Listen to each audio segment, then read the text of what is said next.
I was hiking in the Nevada desert somewhere near Beatty.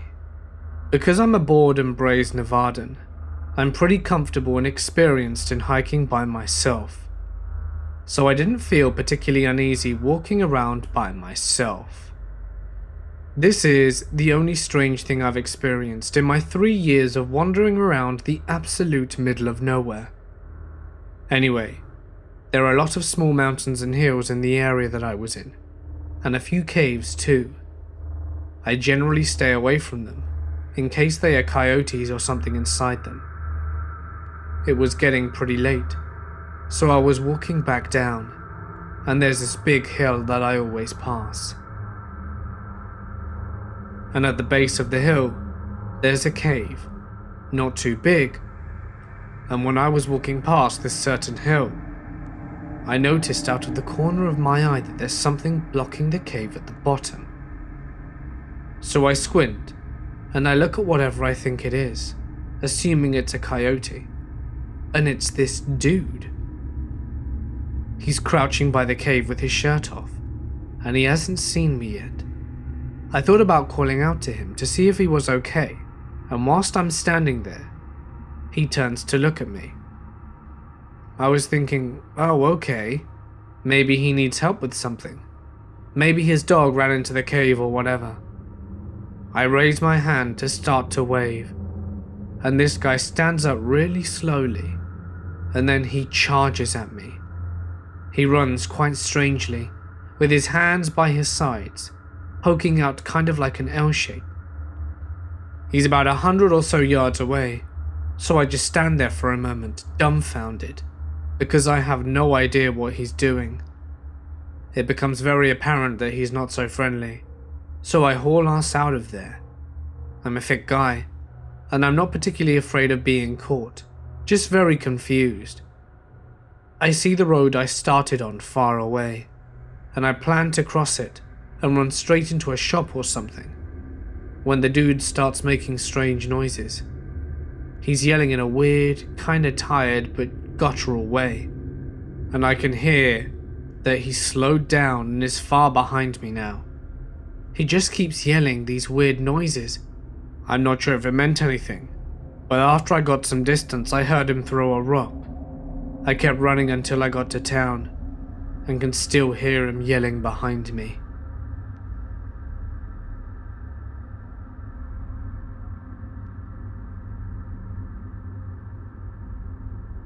About 17 or 18 years ago, my fiance, myself, and one other couple were hiking the Pyramid Point hiking trail in the Sleeping Bear Dunes of northwestern Lower Peninsula of Michigan at dusk. Now, we had an old film camera. Mine had a 200mm lens on it.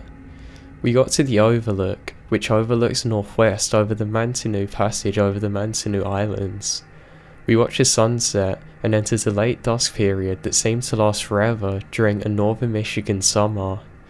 It was probably 10 PM at this point.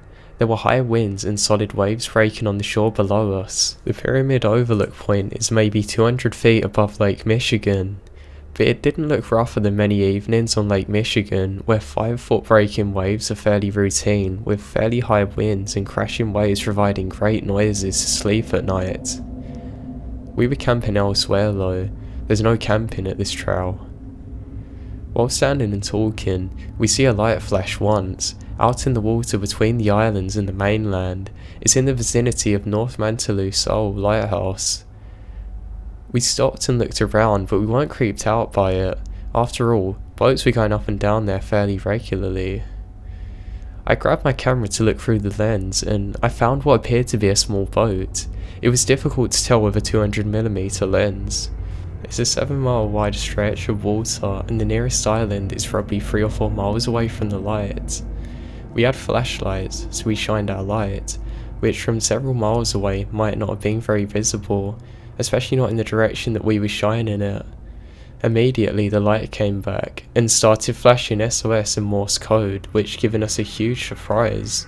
We weren't even sure if our lights were bright enough to be seen at that distance. Given how rough the waves were too, we really didn't expect it. We were just a little spot several miles away. Now we are suddenly full of adrenaline and concern. Two of us actually ran back towards the car, which was half a mile through the woods in the dark, down a hill with our flashlight, and we got a cell phone and binoculars. While we're gone, the folks on the lookout had no light source. At the car, we called the Coast Guard from our cell phones. It was a 98 or 99, so there weren't any smartphones by any stretch of the imagination. We explained to the Coast Guard that somebody was flashing SOS at us in the water, and that we were just the hikers who actually managed to see it, and that our observing point was from Pyramid Overlook. They said they'd send a ship out ASAP to check the area, and we asked them to hurry. At this point, we ran back to the Overlook with binoculars and our phone and our flashlight. Atop the Overlook there was no signal, so we had to pocket the phone and try and do our best to communicate with the Coast Guard. With our binoculars, we were able to see a guy in a tiny aluminium boat. It's rowing like crazy with the waves raking over his boat. It was nearly pitch black out, so we're only barely able to make it out. This is maybe at 11 by this point, and during Michigan summer it's still light enough to see while outside. He would occasionally turn around, flash an SOS at us and go back to rowing. It's truly disturbing to know that we were several miles away and we could only helplessly watch this guy struggling. It got dark and we couldn't see anything anymore. Every few minutes a man in the boat would flash the SOS at us. He didn't appear to be making any progress though. He was clearly drifting northward though, away from us.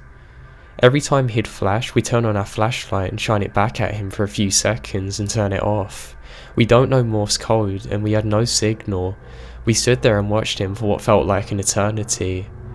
The man then stopped flashing his light. It was too dark to see his boat now. There was actually a tugboat. That didn't appear to be a Coast Guard ship. It did show up and started doing a grid search pattern through the passage with the bright lights shining around on the water. The passage is probably 6 or 7 miles wide and 6 or 7 miles long. It was going to be a slow search. A smallish Coast Guard ship actually showed up doing searches at the northern end, doing straights with also bright lights. They eventually met in the middle, doing a zigzag type pattern which felt like an eternity. They sailed off though, and they didn't appear to have found anyone. We drove to a bar just to see if there was anything on the news. There wasn't. We called the Coast Guard the next day, wondering if they'd seen the man, or maybe he passed, but the only person on duty had no idea what happened. To this day, it's so unsettling to know that we have no idea what happened to that man, knowing that we'd seen a man flashing SOS at us through binoculars just before it got dark, and that was the last we ever saw of him. I have no closure. I just hope that he's okay.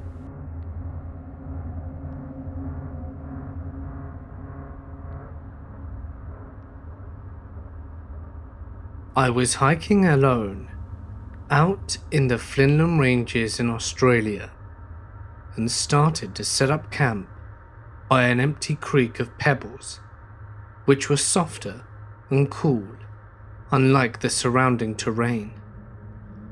Once it got dark, I saw a light from a torch pass through my tent, and decided to get out to see who it was.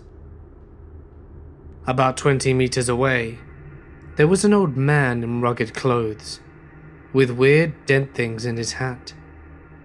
I greeted him, but he didn't reply and continued to walk towards me. At this point, I'm completely baffled and freaked out and decide to run. I don't know why, but something wasn't right about the whole situation. But as I started gaining distance, he began to chase me down. As the Flinders is a really open terrain, I couldn't hide, so I climbed up a mountain and hid behind a collection of boulders and observed him, walking around the mountains as if he were waiting for me to come down. This went on for a couple of hours before he left. I have no idea what his motives were or where he came from, but I decided to hike back to the nearest town and go back to Adelaide after that.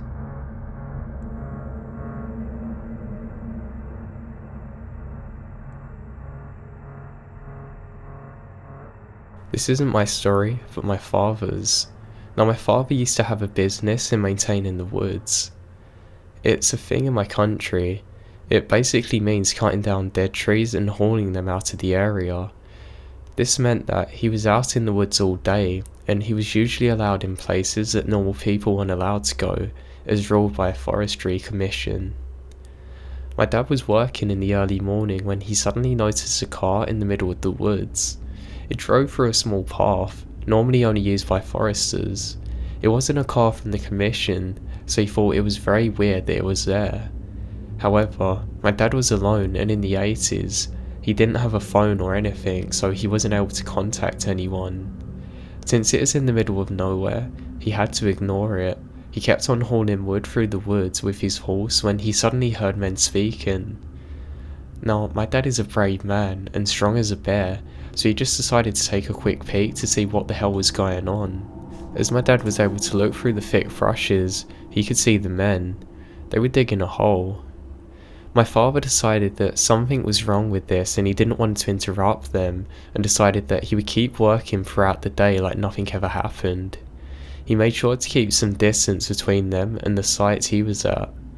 The men apparently never even noticed my dad was there, possibly because his equipment wasn't located in the direction the men come from, and that my father worked with horses, so they're not very loud. It was the 80s after all. At the end of the day, my father got to the local commission area and reported it. They called the police. They then found the body of a young woman recently buried there.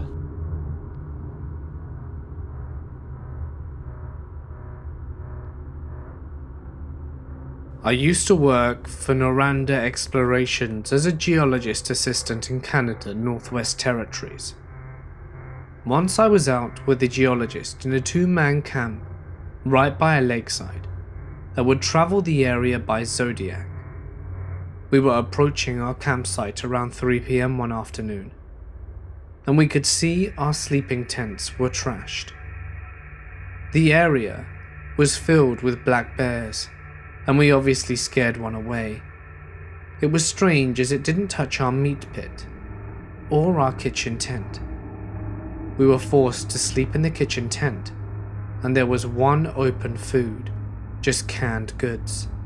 We crawled into our sleeping bags, and around 10 PM, I was just drifting off to sleep when we heard a branch snap, and my partner's mutt began to growl. We picked up the rifle, went outside the tent, and were greeted by a very large black bear that abruptly turned tail and ran.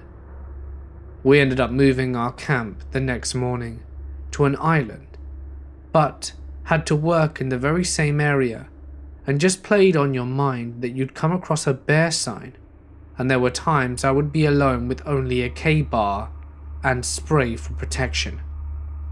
I could never shake the feeling of being watched. We had 2 other camps going on that weekend. One camp had to shoot 3 bears, 2 were shot at their meat pit, before the others began hightailing it. They shot that one too, as it would only come back.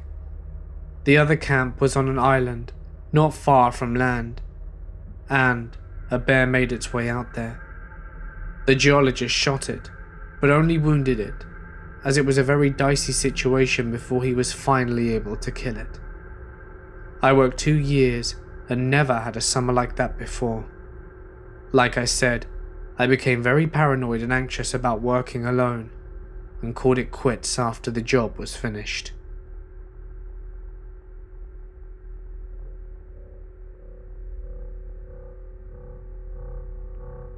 I was camping with my family and friends up in the mountains. I was sharing a tent with my brother, we'll just call him Luke, and another friend that we'll just call Evan. Luke, Evan and I weren't tired when everybody else retreated to the tents for the night. The fire was dimming out and we were so bored that we retreated inside our tent to watch Adventure Time on my laptop till it died. We passed out after a few episodes and I woke up sometime during the night with an episode of sleep paralysis. I have weird habits and experience sleep paralysis every few months or so. For those of you who haven't had it, it's basically where you cannot move when you wake up. You sometimes experience auditory and visual hallucinations. I was aware of this and that's why I didn't have a full-on heart attack when I started hearing noises outside my tent. which did actually continue and got louder and louder until the fabric of the tent itself was being touched by something. My computer hadn't yet died, so I could see my surroundings in the dim light of the screen. I watched the fabric compress as something touched against me, and it sporadically did so about 4 feet off the ground. Then it moved around the tent towards me. I watched 3 distinct impressions and followed this creature around the side of the tent. It looked like a claw. I was terrified and filled with adrenaline, but another part of me remained calm, assuring my body that it was just a dream. I mean, I literally couldn't do anything about it, so fear was absolutely useless. As I continued to observe it, my paralysis began to fade and I realised I could move. I was convinced I was no longer dreaming, so I reached over and shoved Luke awake. I tried to get him to look and see if there really was something, but it must have sounded like I was sleep talking because he rolled over and went back to sleep. Eventually, the rustling stopped. I was tired and groggy enough to fall back asleep. In the morning, I'd completely forgotten about it. That is, until my brother-in-law, who was in the other tent, I'll call him Dean, said to us, "It's a good thing that we put the dog in the car last night. There was a bear here while we were sleeping." Dean then pointed to the tree where we'd hung up our trash, so that way animals couldn't get to it, and there were fresh gaping claw marks about 9 feet up the trunk. It then hit me like a truck. I'd seen the bear and calmly watched it rip through some of the fabric of my tent, only about 10 inches away from my face.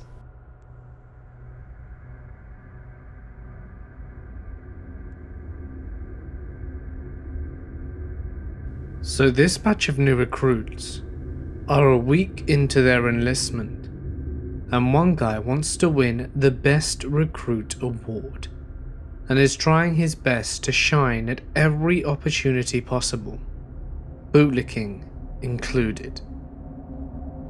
So it was past midnight in the wee hours of the morning, and the recruit is somehow awoken from his sleep. His bed is right next to the window. He begins to hear footsteps coming from outside the window, drawing nearer. He sees an older man in uniform walk past the window. His face he has never seen before. Assuming it was the duty office manager making his rounds in camp, in his grogginess, but still wanting to look good in front of commanders, he sits up and greets the man. "Good morning, sir." The officer stops in his tracks, turns around, looks at him, and says, "Good morning, soldier. It's still early, go back to sleep." The recruit smiles and says, "Thank you, sir," and lies back down to sleep. Only, at that moment, did the recruit realize something. His bed is beside a window, and his bunk is on the 4th floor.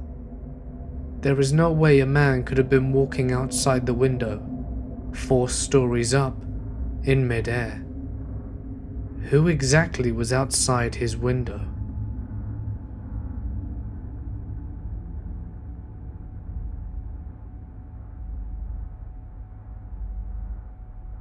A lot of creepiness and happenings in the area are blamed on the so-called rainbow people. According to legend, they're a group of virgin hippies who started a simple living cult in the 70s or 80s. They went off into the woods and basically never come out. More colourful tellings say that the years of isolation and hippie weird stuff they do has warped their minds. The police in small mountain towns like Nalanda and Ward acknowledge the existence of small groups of people who may or may not be these folks, and warn that they should be considered dangerous. Apparently, they wander around breaking into remote cabins for food and supplies and take any drugs they can get their hands on. A close friend has a pretty creepy story about an encounter with a rainbow person. He was living in his father's house, a cabin off the grid near Nederland. They got no running water, plumbing, heat or electricity, etc.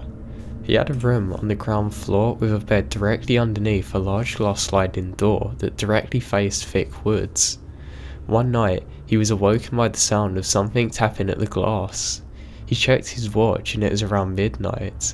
He was half asleep and blamed it on the wind and without looking, rolled back over to go to bed. Later, he's awoken again.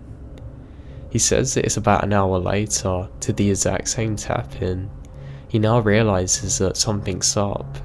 There's no wind tonight and the trees are dead still. Suddenly, he grabs a handgun by his bed, sits up and turns to look.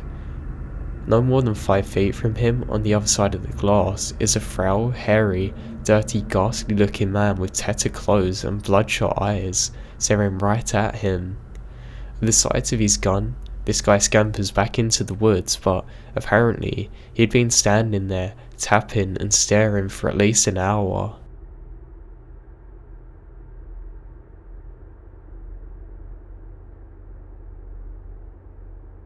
I had been out stargazing and was sleeping out in a park near a town. No tent, just a sleeping bag and pad.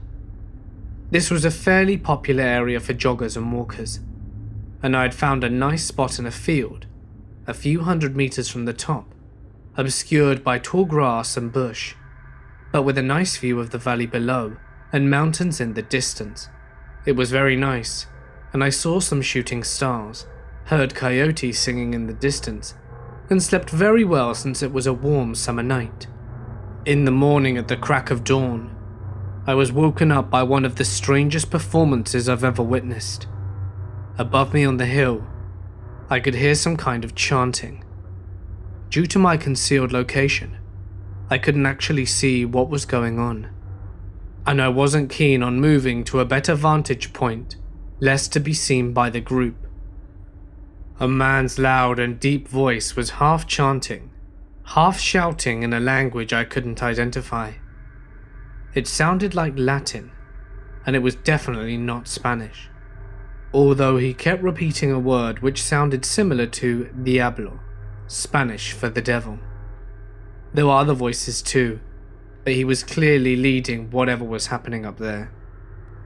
Eventually he finished his chant, and there were some cheers and whoops, and then the entire group silently departed. After waiting a while to make sure I was clear, I went up there to where the sound had came from, and there was no physical evidence of whatever had happened. I asked everybody I knew in town if they had any idea of what it might have possibly been, and nobody had heard of anything like it. To this day, it's one of my greatest regrets not peeking out of my hiding spot and see what the heck was going on.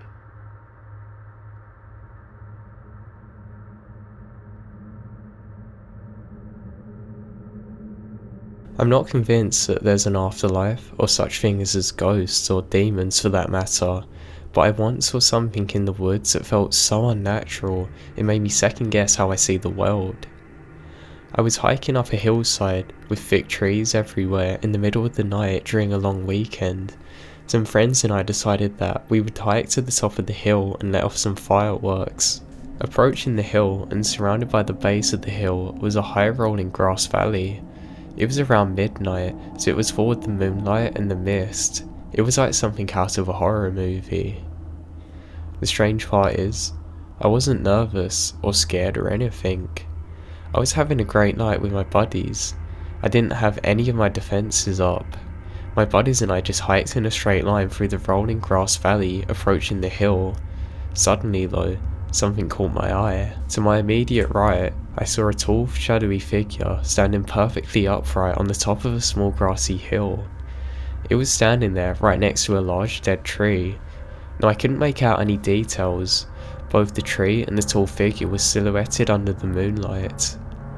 The strange part was seeing this figure and that it didn't scare me. I didn't immediately sense any threat. I almost assumed that it might have been another hiker.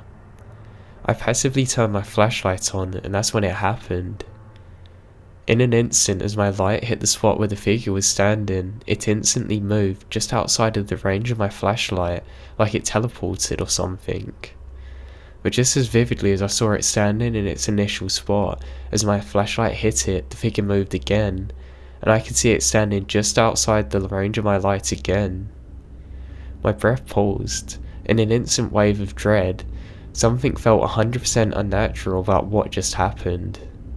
As a reflex, I moved my light to a new spot where the figure was, and just as my light passed it, it disappeared. I've never passed out in my entire life, not from heat, not from getting knocked out, never. But in that moment, I felt my knees give way under me and I just fell. My friends then turned and looked at me and just watched me trying to pick myself up, and my knees were probably too wobbly to stand. They helped me as I tried to explain what I'd experienced. Now, I've literally never been able to explain the sensation that I felt. It was like I'd just witnessed something that no human should see, so unnatural that my body's instinct was just to go limp.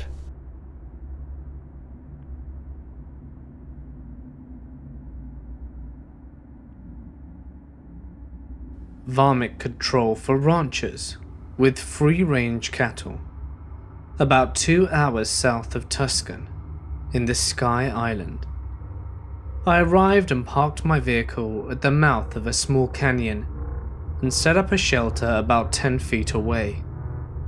Approximately 1 hour before sunset, I made dinner and chatted on CB with other hunters and set up my area. At the time, I heard noises from the canyon. At the mouth you could see 15 feet in, and then it took a sharp right. The walls were about 12 feet high, but I heard the noise, and it sounded like it came from way deeper in the canyon. It was a repetitive clacking noise, like someone had 2 sticks and kept hitting them together. It did not stop. At least I fell asleep to the noise, with my rifle at my side. I woke up at 4 AM sharp, had some breakfast and got ready to head out. I locked my truck and clubbed the steering wheel and was off. I walked about 3 miles from the mountain, found a high hill, and it was covered in white quartz rock. It had massive veins of mica and was definitely a sight to behold. By the time I arrived to the hill, the sun was up and the coyotes were yapping. I called and called and laid there motionless for 2 hours. Nothing. I watched a small bug crawl on my scope and fly away. And that's when I noticed movement about 270 yards away. It was a single coyote, diseased. I zeroed in on it and noticed its funny walk. It walked leading with its right shoulder, and its head bobbed up and down a little bit too much. I figured I'd put the poor thing out of its misery. I took aim and squeezed. It connected and it went down. I walked to collect the animal, and I walked to the spot, and I didn't see it. I swear that's where it fell, 3 yards from the sideways barrel cactus. I saw no blood and no trail, just silence. I knew I watched it go down. I saw it. I searched for 30 minutes and saw nothing that led me to the animal. Well, there just went my $40. I called it a day and was getting a little warm and my arms were sore from the rifle. So I hoofed it back, slowly, in case I ran into the bed of my truck. I was set facing into the maw of the canyon, dead center of the entrance, in the shade of the walls, and that's when I heard it again, the clacking. This time it sounded closer, as if it were right behind the bend of the canyon, as if whatever it was doing was hiding right behind the turn. I didn't dare grab my chair. It was $10 at the swap and meet, and I thought about firing around into the canyon, but figured that it wouldn't do much. I rolled up my tent, keeping a sharp eye on the canyon, and at this point the clacking would stop. Each time I stopped what I was doing to watch and listen. When I would go back to loading my truck, it would start right back up. I packed my tent, tossed it in the bed, grabbed my lantern and my propane stove, and put them in the bed as well. I put my rifle away, and I still had my 1911 at my hip, but I didn't feel safe. I jumped in my truck and started it.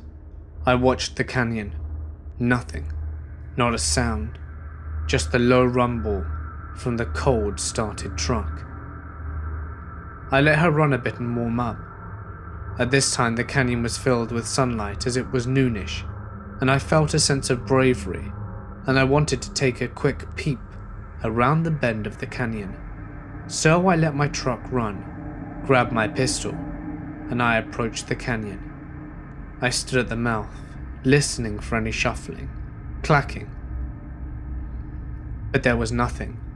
It was bright from the sun, and I led with my gun. I stood about 5 feet away from the bend, unsure what was waiting on the other side. I thought to myself to just grab the chair and book it, but I needed to know. I leaned in slowly around the corner and saw nothing. It went about 20 feet in and then a dead end. I did notice animal tracks, hoof marks and coyote tracks.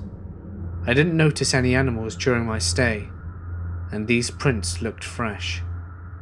I stood at the corner facing down at the dead end. 2 very smooth rocks lay at my feet. They did not look of the region. They were light red, smooth, as if they were from the rivers.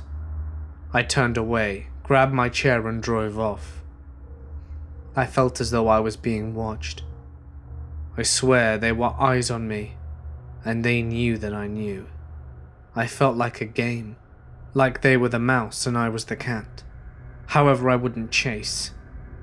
Now I've encountered relics of Native American tribes in the area. Old clay pots, napped tools, smooth stones to grind grain on. But I had thought the tribes were long gone. I spoke to a good friend, a fellow called Hugh. His last name was Huerta. He came from the lines of tribe members. His mother and his grandparents 100% Pascua blood.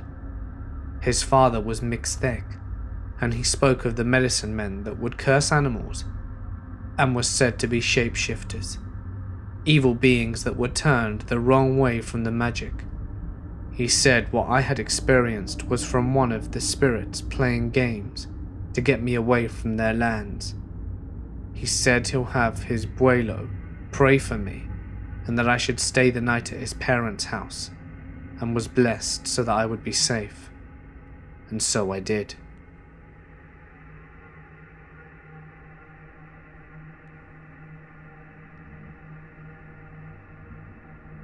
So a few weeks later, me and my friend Hugh had a day on our schedule where we were both free and had time.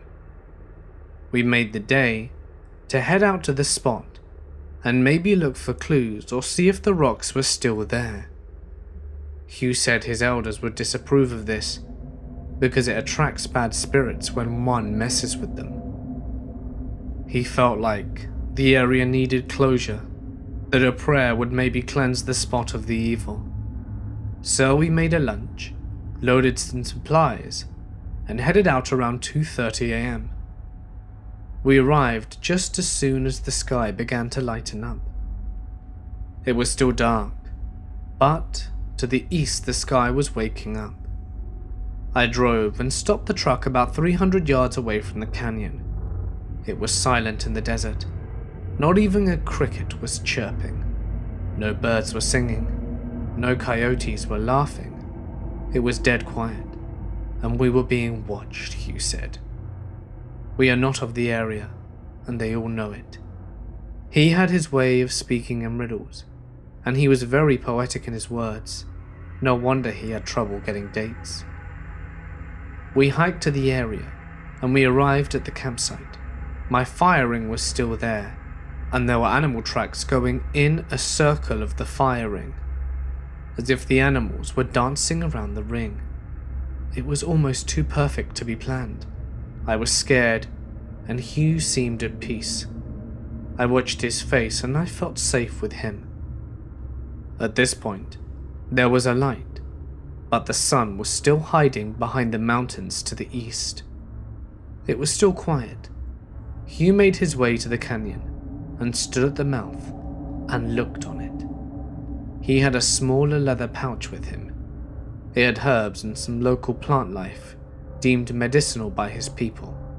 He tied the pouch to a saguaro rib and rested the staff at the edge of the canyon at the mouth of whatever it was, home. He spoke in a tongue I didn't know, and he sat in the dirt. He prayed. He stood up and raised his arms to the sky. I felt lighter after that.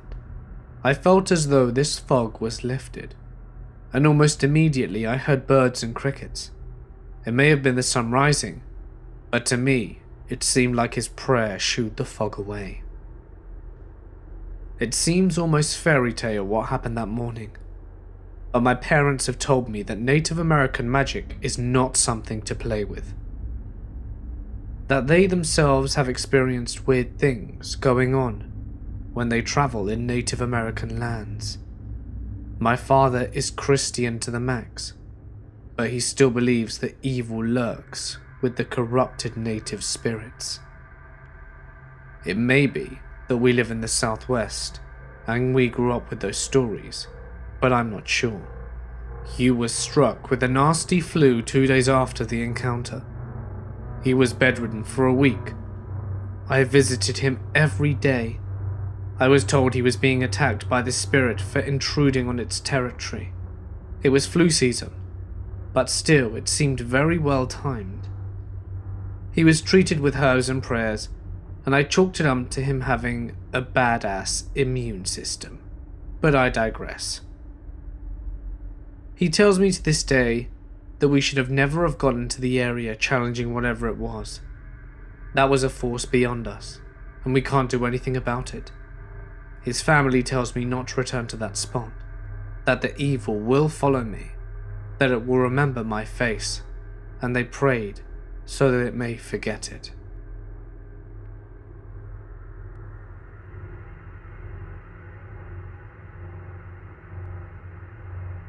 It was the middle of the night in Sierra Nevadas, California. We're inside the debris hut with my dad. We'd hiked about 6 miles in the beginning of the archery hunt, the deer hunt. We get awoken by this blood-curdling scream at around 2 AM outside our hut. We could only make out a partial shadow through the leaves and twigs. The only way I can describe it is like a really furry horse, but standing on 2 legs. The death sound went on for about 3 minutes and we're truly freaking out, trying to get armed and ready. Suddenly though, there is silence. We spent the rest of the night wide awake. The next morning, there's no trace, no footprints, or tracks in the dirt. There's literally nothing. Nothing where it was standing, nothing nowhere near us.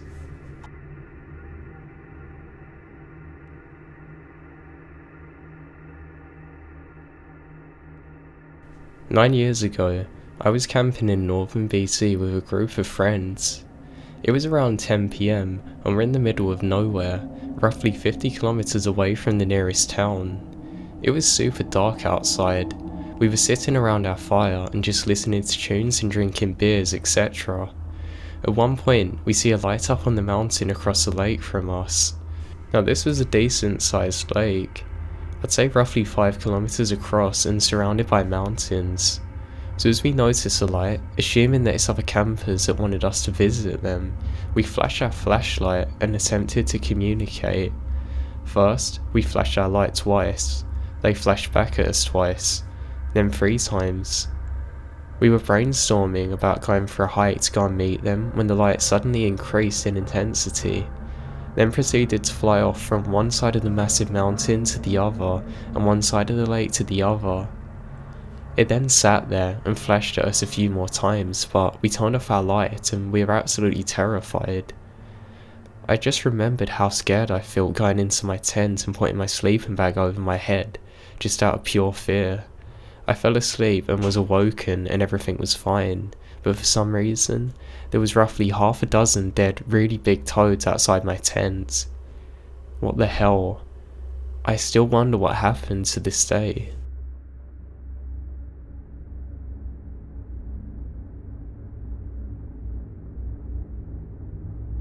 My uncle owns land in Zion Ponderosa Ranch in Utah. So the 4 of us went to go camp there for my birthday weekend. Zion Ponderosa Ranch is kind of like a camping community in the woods. There's a bunch of families there, and they all know each other and it's a pretty friendly place. Everyone knows who owns what part of the land and stuff. Whilst we're camping, this average hillbilly looking dude came to introduce himself to us. He told us his name was Brian, and that he was staying up in the road in the cabin, and that he was staying up the road in a cabin. Nothing too weird, so we welcomed him and gave him a couple of beers and fed the dude some tacos. A friend of ours, called Tim, who owns the land next to ours, came over to hang out. Tim knows everyone around, but has never seen this person before. This time, Brian introduces himself to Tim as Justin, maybe a middle name. Then the mystery dude excuses himself to feed his neighbor's cat, and leaves on his ATV like a bat out of hell, and comes back in 5 minutes completely drenched wet. We didn't ask any questions, and in the 5 minutes that this dude was gone, another neighboring family came over and asked, since we were hanging out with the guy, if we could tell him to be more careful, since the family had children running around, which was completely understandable. The dude then comes back, and we tell him about the family concerns, and that his driving could be a danger to the children. "Screw the kids. Who the hell are the kids to tell me what to do?" replies the weirdo. That was more than we were comfortable with, so we politely asked him to leave because he was drinking a lot and he had a gun. And we didn't know the guy anyway. We were already uncomfortable. He apologizes and leaves back to his cabin or whatever. And less than a minute later we hear gunshots coming from his direction. We all kind of freak out a bit, and guess who comes back to greet us? The same dude, trying to apologize, as we ask him about the gunshots, and he replied, "So you heard gunshots? So what?" At this point my girlfriend was getting really frightened by this guy, so we decided to use my uncle's ATV for a ride. Whilst leaving, my uncle spoke to the dude.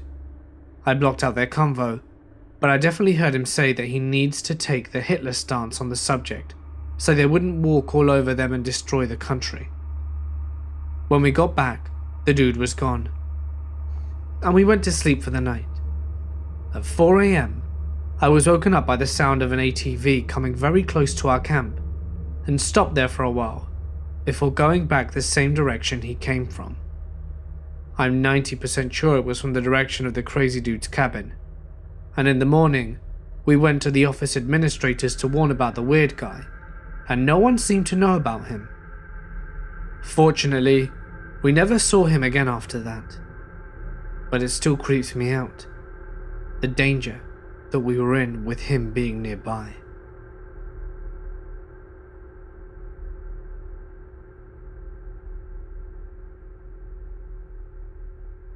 I was 13 at my grandfather's hunting camp.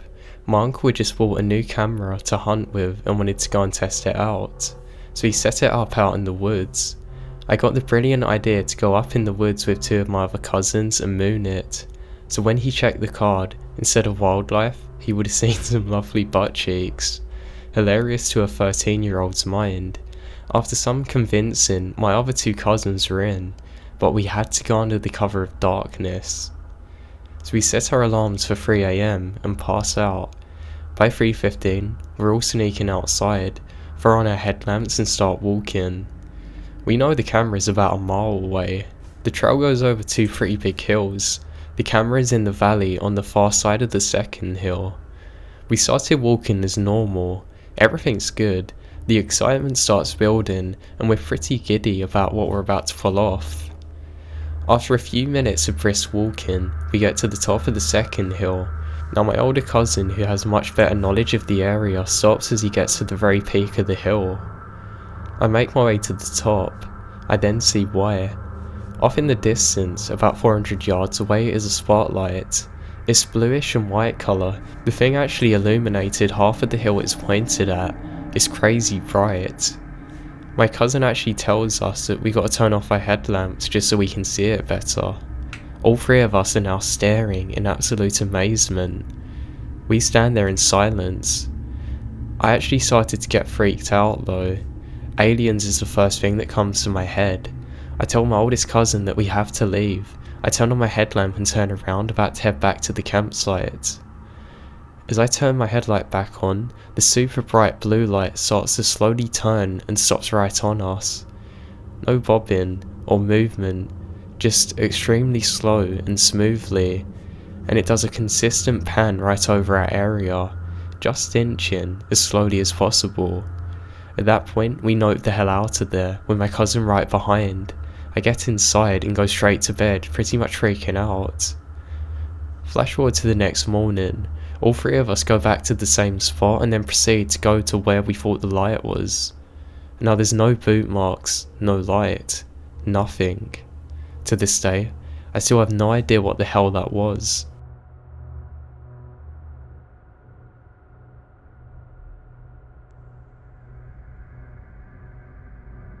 Not me, but my parents. They went camping on their honeymoon 20 years ago. They went to the Garden of the Gods. This is in Hick Country, southern Illinois, where everyone is related. But they're walking in the trails, and they stumble upon a dead body. Thinking it was a joke, they'd walk over and immediately realize that this is in fact a real dead body. My mother pushes my dad over to get the hell out of there. They go to town, which is about 25 minutes away, and tell the police chief there. He thinks they're just messing with them, since they're both young, about 18 and 19, and he finally decides to check it out after they've been hounding him. They get there, and it turns out that the man was laying there dead for the past 4 days.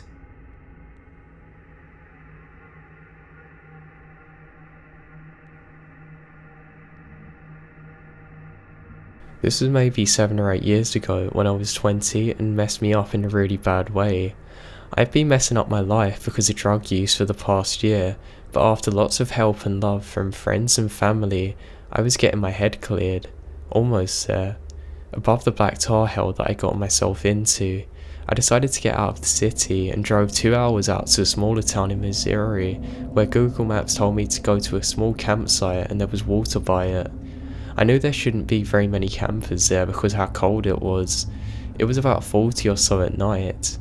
So I'm almost there. I'm driving down a picturesque 2-lane straight highway. It's very misty this morning, and I see that there's something lying in the road about half a mile up. Just as I slow down to approach it, I see it's a shaggy dog, just hanging out. I stopped and rolled down my window right next to it. She come up and licked my hand and wagged her tail a bit. She seemed to expect something from me. She had no tag, no tattoo for Chip. It was just a dog with no name. Naturally, I opened the passenger side door and she hopped in. So now I got this dirty family companion with me, the dog with no name. The entrance to the campsite was only half a mile further, and as I suspected, there was nobody around. I just gone and put money into the donation pot. I gone and chose a site really close to the stream. I set up my tent, the same one that I'd been using for years as a kid. I collected some dry sticks and started a fire. The dog with no name just circled around the campsite. It was just sniffing leaves and whatnot. I went to check out the rivulet about 30 feet wide. It was man-made and there was a stone that you could walk across.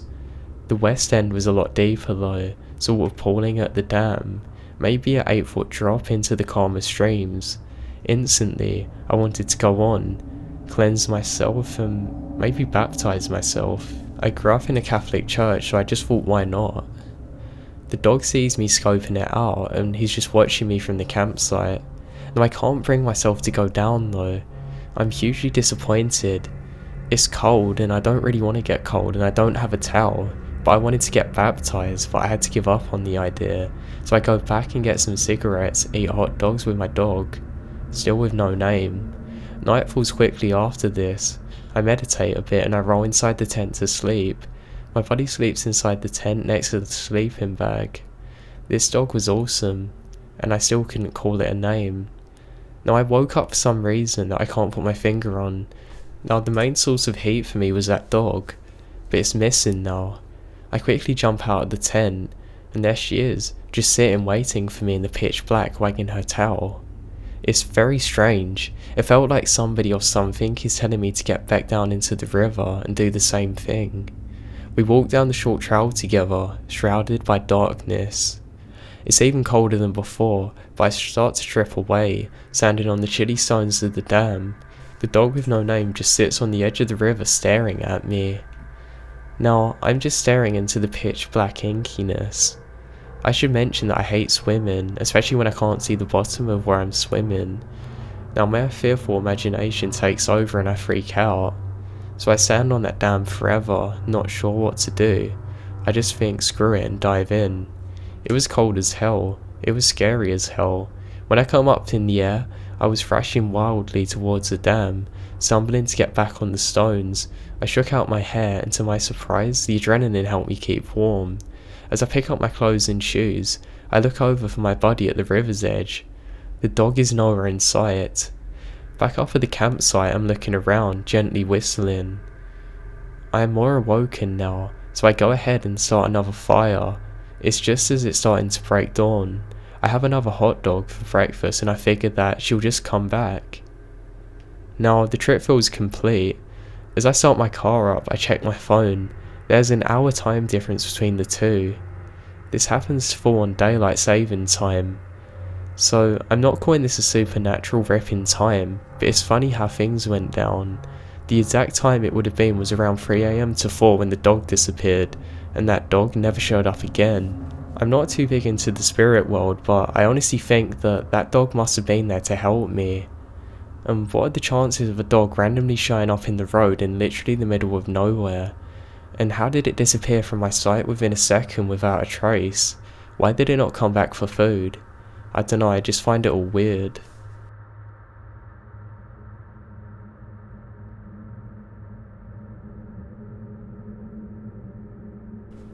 I've been camping my whole life. It's what I did for fun a lot of the time growing up. Thankfully, I found a wife who's also into this, and we've done tons of backpacking and camping together. A few years ago, we're in the middle of nowhere in Maine backpacking in the day, and then we just walk off the trail into the woods to go for a sleep. We're carrying about 10 days worth of supplies with us deep into the woods. Now we haven't seen another person for literally days. That's our goal though, to get away from it all. Normally I like to sleep under the stars, but it was drizzling a little bit, so we set up our tiny 2-person tent and went to sleep. At around sunrise, I wake up and am sitting outside of the tent putting on my boots while my wife is still asleep. About 30 feet from our tent in the middle of nowhere, this dude is just staring at me. He was right out of the central casting for Creepy Dude Who Murders Campers. I said something stupid like, "Good morning, please don't eat us." He then stares at us and just disappears. We went out there for another 4 days and I kept waiting for him to jump out and try and kill us. I still have no clue how this dude found us or what his deal was. I mean literally, this guy had no equipment on him and he was literally in the middle of nowhere. It makes no sense how he was there, and I still don't know what his intentions were.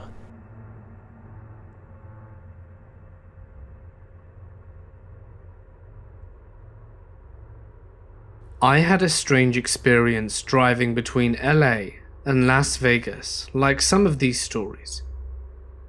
I was driving on a long, 2-lane road leading to a highway with my brother, and we were the only ones on the road for several minutes at a time. Someone would come from the opposite direction every 15 or 25 minutes. It was pitch black, except for a meager amount of crescent moonlight, just enough to see the silhouette of the hills and mountains around, when we noticed that a car is speeding up from behind. That's fine, I'm not in a rush, and with this approaching car's rate of speed, I was happy to let him pass me. I hate worrying about tailgaters, but when it gets to about a quarter of a mile from us, it kept pace with us perfectly. We'd bend around a mountain, and the lights would go away for a few seconds and then reappear. We'd go up a slope, and down an incline, and it would fade and reappear. I immediately got suspicious, and squint a little harder into my rearview mirror. There was nothing below the lights touch the road. No wheels, nothing. The lights seemed to be connected, like two orbs connected by thin arcs of electricity. I noticed my brother looking at it too, and I just mutter, "Does that look like..." I couldn't really form a good sentence at this point, and he nods at me, and we laugh nervously, not knowing what else to do. After what felt like an eternity, it just stops in the middle of the road and slowly fades into the distance. We never really spoke about it since, but I think I need to call him up to confirm we saw the exact same thing. I want to say a massive thank you to my friend Mortis Media for featuring on this video. Make sure you go and check out his channel and subscribe to him. We also have the second half to our collaboration up on his channel that are also 20 wood stories. Make sure you go and check it out. I hope you all enjoyed this video and have a great day. Take care, my Insomniacs.